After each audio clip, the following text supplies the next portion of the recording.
মেসির সঙ্গে ছবি তুলে কি ভুল করলেন শুভশ্রী? অভিনেত্রী বলে শাসক দলের বিধায়কের স্ত্রী বলেই কি তাকে এত কটাক্ষ শুনতে হচ্ছে? নীরবতা ভেঙে এসব প্রশ্নের কি উত্তর দিলেন তিনি? অভিনেত্রী শুভশ্রী গঙ্গোপাধ্যায় অবশেষে মুখ খুললেন মেসির সঙ্গে ছবি তোলা নিয়ে ওঠা বিতর্কের বিষয়ে। এই ছবি তোলার পর থেকে তিনি সোশ্যাল মিডিয়ায় তীব্র কটাক্ষের শিকার। শুভশ্রী বললেন, তিনি মেসির সঙ্গে দেখা করার আমন্ত্রণ পেয়েছিলেন, সেই অনুযায়ী তিনি নির্দিষ্ট হোটেলে পৌঁছে যান এবং সেখানেই তার সঙ্গে মেসির দেখা হয় ও ছবি তোলা হয়।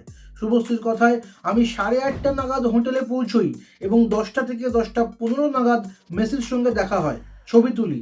তিনি আরও জানান, ছবি তোলার পর মেসির জনসংযোগকারী দলের অনুরোধে তিনি যুবভারতী ক্রীড়াঙ্গনেও যান। তবে শাসক দলের বিধায়কের স্ত্রী হওয়ার কারণেই কি তিনি এই বিশেষ সুবিধা পেয়েছেন? এই প্রশ্নের উত্তরে শুভশ্রী বলেন, এই উত্তর ওদের পিআর টিম বেশি ভালো বলতে পারবে। যুবভারতী স্টেডিয়ামে তিনি উত্তপ্ত পরিস্থিতি নিজের চোখে দেখেছেন এবং পরিস্থিতির দায় আয়োজকদের উপর চাপিয়েছেন। সেখানেই প্রযুক্তির গণ্ডগোলের কারণে তার ইনস্টাগ্রামের ছবিগুলি পোস্ট হয়ে যায়, যা তিনি পরে বানতলায় শুটিংয়ে পৌঁছে দেখতে পান। ক্ষোভ উগরে দিয়ে শুভশ্রী প্রশ্ন করেন, আমি একজন নারী, বাংলা ছবির অভিনেত্রী বলেই কি আমাকে আক্রমণ করছেন?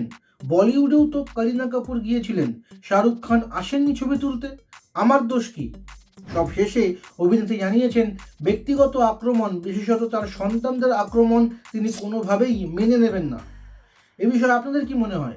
কতটা সত্যি মিথ্যে লুকিয়ে আছে এই দাবিতে? আপনার মতামত কমেন্ট করুন। আপনার নিজের জন্য বা নিজের ব্যবসার জন্য পার্সোনাল বা বিজনেস ওয়েবসাইট তৈরি করতে চান, অথবা তৈরি করতে চান আধুনিক মোবাইল অ্যাপ, কোথায় যোগাযোগ করবেন, কিভাবে শুরু করবেন বুঝতে পারছেন না? যোগাযোগ করুন নিচে দেওয়া ফোন নাম্বারে। আপনার সমস্ত প্রশ্নের উত্তর পাবেন এখানেই।